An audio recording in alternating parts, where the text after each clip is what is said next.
I'm sorry if it hurt your feelings, but that's a crappy way to say I'm sorry. I'm sorry you took it that way, or I'm sorry that you're that way. And I'm sorry that it bothered you that I pointed out that you're a liar. I'm sorry that you're not fond of the truth. How's that? Oh, there you go. We're getting good at this already. Welcome to the Nacho Kids podcast. What's up, y'all? What's up, y'all? You made it through the holidays and through the new year. Yep. And now they already have Valentine's Day candy on the shelf. That is true. I know. It's crazy. Well, David, I want to talk about after we have all these months of challenges with step families. Okay. Because, of course, in the States, we have Thanksgiving, but Christmas is celebrated throughout the world. And that can be a really hard time for step families. Mm-hmm. So you go through all this stress the month of December, maybe even into January, because the kids at one parent's for New Year's Eve or New Year's Day, whatever, right? Right. But you get past all that stuff. What would you say that a step parent can do to prepare themselves better throughout the year so these times aren't so stressful? Well, I mean, you got to learn the tools that you need to handle those things before they come up.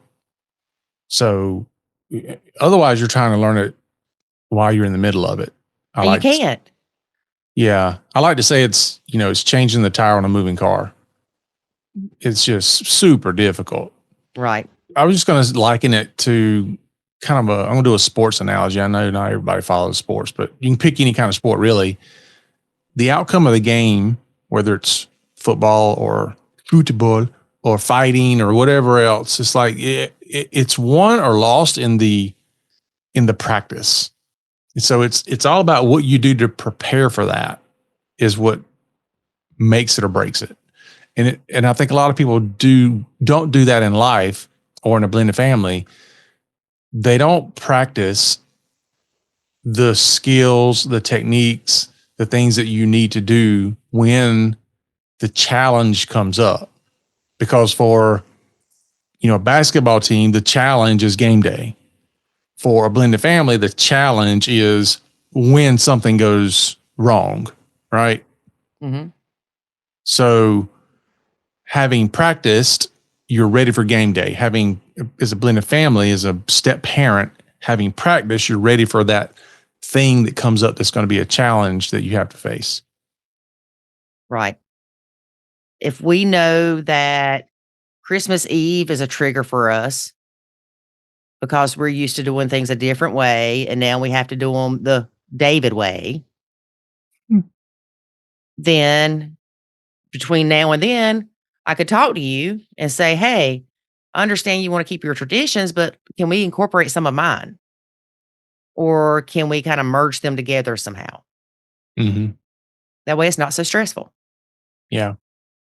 Well, most people, it depends on where you're at in the world, but a lot of folks, they're planning for vacations that'll be 6 months out. Not for everybody, but for some, especially in the States. Typically you vacation during the summer months. So now's a good time, if you haven't already, sit down and talk about those things. What ideas do you have for vacation? Where are you going to go? What are you going to do? You don't have to have super detailed stuff, but like for you and me, there were times where we didn't know whether or not we were going on a vacation together or separately, or we were going to do a little bit of both. One of the things that we ended up deciding to do was not doing full week vacations. We decided that was just too much. Mm-hmm. And so we scaled back to 4-day vacations. And honestly, that was plenty. Mm-hmm. So that was something we agreed on. We thought would be a good idea. And we tried it. And it was a good idea. I would rather take 2, 3 to 4 day vacations than 1 7-day vacation. Right. And depending on where it is. Yeah. I mean, you don't want to have somewhere you're going and far off and only be there 3 days. Yeah. We're going to go to Florida. We're leaving on Monday and coming back on Wednesday. Yeah. Well, Makes no sense. Yeah. Yeah. For us, we try to keep vacations fairly close, just because of the driving in and of itself with 5 kids. You didn't really want to be in the car that long. Mm-hmm. I think the furthest we probably ever went was maybe 8 or 10 hours. That was plenty. That was way more than plenty. Well, one time the kids drove separately. Yeah, that was worse. That was scary, y'all. Yeah, we're not even going to talk about that. Throughout the year, you've got plenty of opportunities to work on things so they're not so stressful at the end of next year. Mm-hmm. If one of the issues is buying presents, go ahead and discuss that now with your partner. And I would do this too. Here's a little trick or pro tip, maybe is the best way to put it. Pro tip here. Take notes of your conversations, because I am promising you months down the road, one of you is going to remember the conversation, the other one not so much, whatever. Y'all going to have a difference of how you understood the conversation to go. And now you're going to be in a fight because, well, you said this. No, I didn't say that. Well, yeah, I said that, but I meant this. Just go ahead and make notes on it, because I'm telling you, both of you won't remember it the same, especially if it's going to be that far out. So just jot down. Okay, so here's what we're saying. We agree on this. Yes, blah, blah, blah. Write it down. And that way you can go back to it and look at it. It's just good common practice to write it down, document it. As we say in my business, if it ain't documented, it didn't happen. Yes. Better yet, you might want to record it, because David will say no, that I changed the notes. Or write the notes, sign it, and then draw squiggly lines everywhere that there's blank space so you can't change anything. Oh, goodness. Then take a picture of it, send a copy to yourself in the mail, put a copy in your safety deposit box, send a copy to your sister-in-law. Get it notarized. Get it notarized, and bury a copy in the backyard. And you should be okay. But say, for instance, this year, David, actually happened with us, like day or two before Christmas. You said, "Did you get my kids anything?" I'm like, "No." Yeah, I didn't think so, but I haven't gotten your kids anything, and I don't know when. I mean, other than little stocking stuffer things, right? mm-hmm. And but see, that question wasn't coming from I expected you to do something and I want to see if you did it. It was coming from, I don't expect you and didn't expect you to have done it. I want to make sure you didn't do it. Right. And I was like, well, I thought we wasn't buying them nothing because we spent all this money on them babies. Right. So that was a question I was asking, hoping to get a no reply. And you got a no reply. Right. But also, I probably need to remind you next year, hey, if you want to get your kids something, Christmas is in 3 days, David. Yeah. Yeah. It snuck up on me this year. It did. It did. And also, so say that I did buy your kids stuff and they didn't like it, or they may have loved it, but I didn't feel like they were appreciative. So next year, the best thing we can do is let you do that. Right. And you can write on the card, to child from Dad and Lori. Right. That way my name's on it. I get some credit for it if they like it, but they don't have to tell me thank you. And if they don't, I'm okay. Yep. I can put to unappreciative child number 1. And unappreciative child number 2. But that's a way to handle that. I know a lot of people have also started doing the things, what is it? Experiences. Experiences instead of gifts. Yeah, I like that idea. I like that idea too, but you and I have barely mentioned to the kids about trying to do a vacation together, and it's already drove me crazy. and I'm the planner. I'm a big planner. Your idea. Huh? That was your idea. Well, you still like that idea. I like the idea, but even when you first brought it up, like, we should do a family vacation. I'm like, I would like it, but So we got to think about that a little bit more. Yeah, there's going to have to be some ground rules for sure. We don't like rules. There got to be rules. Because then it'll be, well, you invited us to go on vacation, so you should pay for everything. Oh, no. No. We already talked about that. I already told them that when we were talking about it. Yeah. I'm like, if we do this, we're going to pay for the place to stay, and then you on your own for everything else. Yep. You're welcome to come or not. Yep. Yeah. We'll see how that goes. We might just say, forget that, and me and you go somewhere. Yeah. They don't deserve it anyway. They're unappreciative. I'm kidding. I'm kidding. I went on vacation with y'all for 18 years. I need a break for 18 years. Yeah, I was unappreciative. All 18 of them. Think we're going to spend money now? Run me ragged. Man, we were talking about that the other day, how one of my kids, he's always on the go. And we would go somewhere. And of course, with 5 kids, you go play putt-putts, $150. And we wouldn't even get finished playing putt-putt yet. And he's like, all right, what are we doing next? Like, what do you mean next? I wish y'all could see the look on my face, because it wasn't just, oh, what are we doing next? Like we'd been there 30 minutes. It was, it's hotter than sin. We're sweating to death. Already spent $100 on putt-putt. Well, now everybody wants a drink. So that's another $25 for drinks out of the soda machine. Actually, I don't know why I said soda. I don't say soda. David said soda earlier, and I was like, where's he saying soda? But yes, this morning. You were like, I didn't sleep well last night, and I didn't drink a soda. And I'm like, why are you saying soda? Kennedy. It is. Yes. Yep, you're starting to pick up Kennedys. Banned from this house. So, anyway, we would be tired. Me and David are wore out. The kids are half dead. But what are we doing next, Dad? Yeah. I don't think they had any concept of what, what things cost. Well, I don't know, because that youngin' that we're talking about is still bouncing around doing stuff. Yeah, but it's on his dime now. Yeah.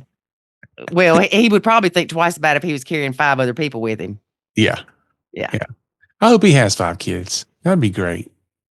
Oh, yeah. And for those of you who've ever wondered, do grandparents really look at their kids when they have, their own kids? Do they really look at them and say, you know what? I'm glad you had your own kid, because every time that kid cuts up and you have to get on them, it just makes me smile. If you're wondering, yes, it's true. And your grandkids are only 3, 2, and 1. Yeah. My granddaughter was doing something the other day, and my son is getting on her about it, and I was just laughing. She's a mess too. I was just laughing. So yeah, it is. It's funny. It is. And it's funny to watch them be parents. Like, if I say this, then this goes with my kid. And if you deviate from it, you will no longer ever see my kid again. Like, slow down. If your kids say, Dad, I don't want Gideon having chocolate when he's over there. I wouldn't do it if it was that big of a deal. Maybe. But thank goodness it's not, because every time Giddy comes in the house, he's like, Pawpaw chocolate. He knows. I think his parents must have said something to him, because he always whispers it. He does. He's like, Pawpaw, I want chocolate. And I'll say, okay. Even if you're not there and he comes to me, he's like, whoa, chocolate. He's always whispering it. Mm-hmm. Yep. But I think, you know what? I probably, even from the first time I ever gave him a piece of dark chocolate, I probably whispered it to him. You did. Probably thinks that's how you're supposed to ask for it. Yeah. He probably thinks that's how you say chocolate. Chocolate. You want chocolate? Yep. Well, and the thing is, his parents know that that's what you're going to do. Yeah. And they know. And it's just a little bit, like a really little bit. Yeah. Just enough to make him think he's getting something. Yep. But if they said, I don't want Giddy drinking soft drinks or Coke, whatever you call it, soda, pop, then you have to honor that, right? Yeah. And I know a lot of parents or a lot of grandparents will go, oh, here, you can drink this, but don't tell your mom and dad. That's no different than a bio parent telling a kid not to tell the other bio parent something. Yeah, I wouldn't I wouldn't do that. I think that sets a bad precedence. Yep, because you're teaching the kid to lie and keep secrets from their parents. Yeah. Even if it's not coming from that place, like, it's like when you just say, don't tell people, I don't know. I just feel like you put the kid in a bad position. 100%. So I would. And I'm a big person on telling the truth. And so I do not condone lying. It amazes me in the Facebook group, somebody will say, oh, well, just tell your husband this, or just tell the kid this. And this lies. No. How do you think that's helpful? That's Like not. the step parents that take white rice and color it black with a Sharpie and put it in the stepkids' room to make them think there's rat poop.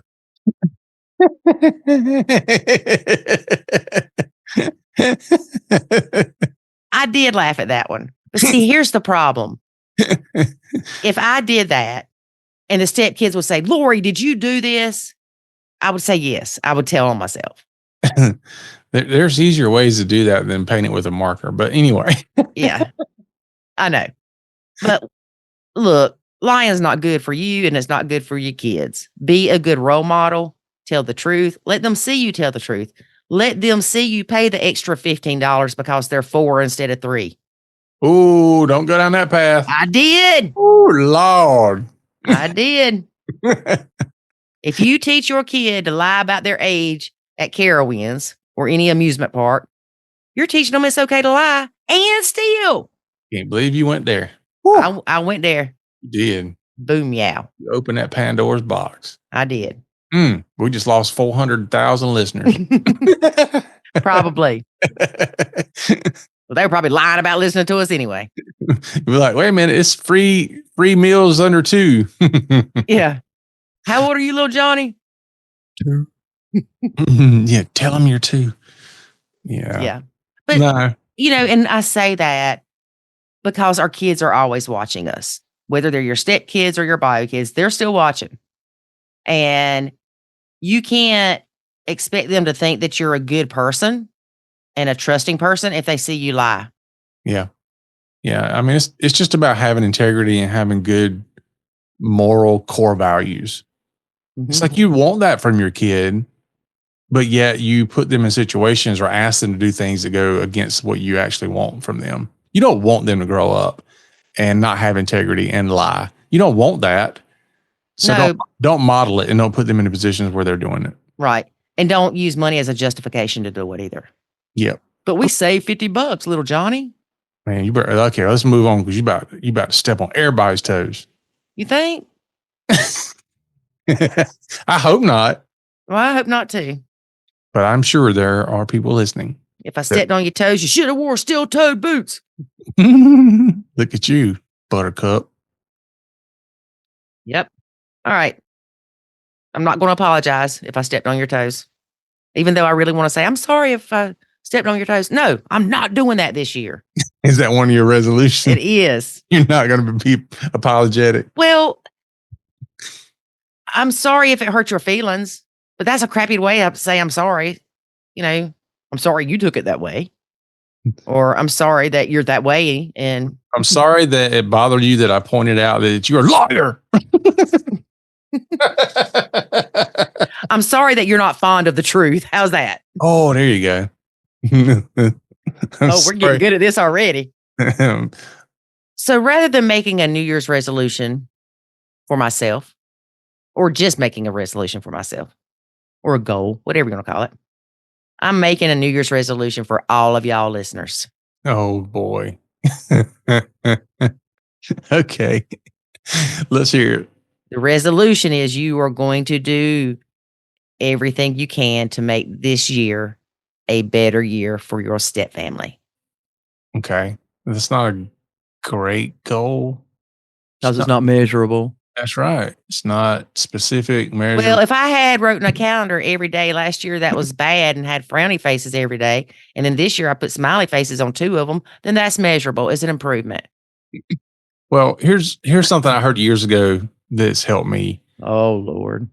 And I remember somebody said, and it was talking about personal development and improvement and all that. And the guy said, my goal is to be 1% better each day. And initially when I heard that, I was like, well, that's just barely moving the needle. And then I thought about it, I was like, wait a minute, that's like massive. Like at the end of the year, you're 365% better. That's crazy amount.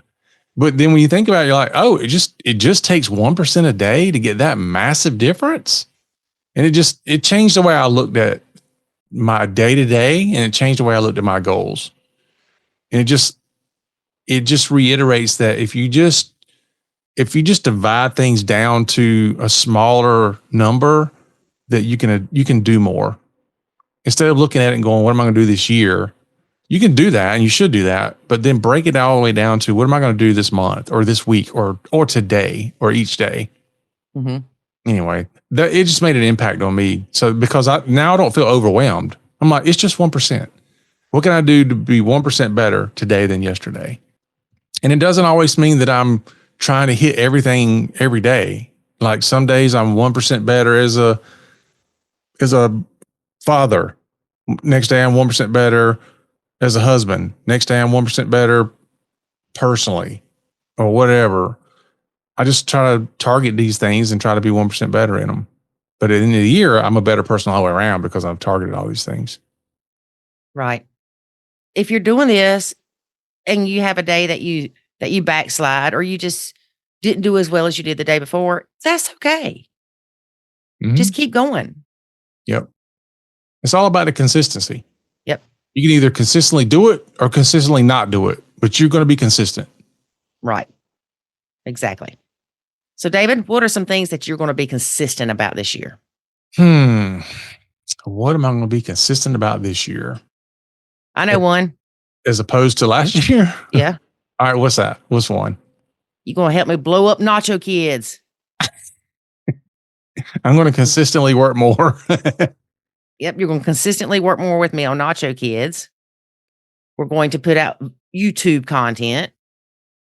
Oh, that's a good one. That is one of the ones I have. Like, I want to get more consistent with creating video content and publishing it. Notice I said and publishing it. For Nacho Kids, as well as some other businesses I have. All the way around for everything. Like I have removed every excuse I could possibly remove. Well, the only excuse I have is because I need you to do them with me. And so you've got to start doing them with me. And then I won't have an excuse. I'm your excuse. You're my excuse because I don't like to do them by myself. Yeah. It's not hard for me to do the audio stuff, but the video stuff, it's harder. It's not, for me, it's not harder because I don't like seeing myself on video and things like that. Like, I don't care. I'm good with that. Like, I'm past the point of being bothered by what I look like or sound like. I know that at the end of the day, I'm probably the only one that cares about that. I'm past that. It's more of the amount of time that it takes to do the video versus the podcast or the audio. Like, I've had other people ask me to be on podcasts. I'm like, sure, that's not a problem. But when they ask me to be on video, I'm like, I got to make sure that my lighting's right, my camera's right, I'm wearing the right shirt, my hair's done. Mm-hmm. It's all these different things. So it's a bigger lift. It just takes more. You can't just, like, for us, if we want to do this podcast, we literally can just sit down and hit record and go. You can't do that with video. It's just more work. You can, but then we're going to get all kind of messages, be like, y'all a hot mess. Like, really? Like, Lori, do something with your eyebrows, which I'm looking at right now.